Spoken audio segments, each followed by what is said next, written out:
Hello everybody, this is Dr. Kukreja A. Kalani and I'm here to speak about PTSD, that is the post-trauma stress related disorder.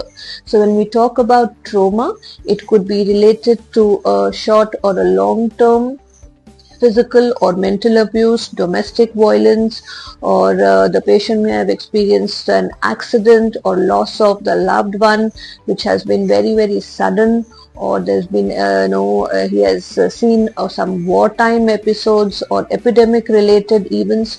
So these are the common factors which can lead to this stress disorder.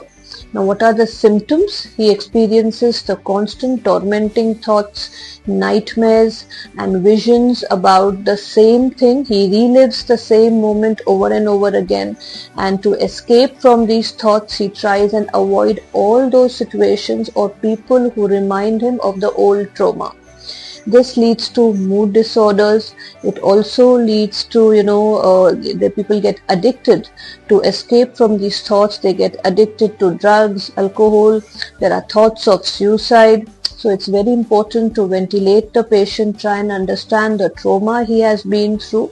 So CBT is very important because it helps in knowing the patient well and trying and explaining them that how they can come out of this difficult situation. But at times there are medicines needed, antidepressants, so as to help them not get into severe mood disorders.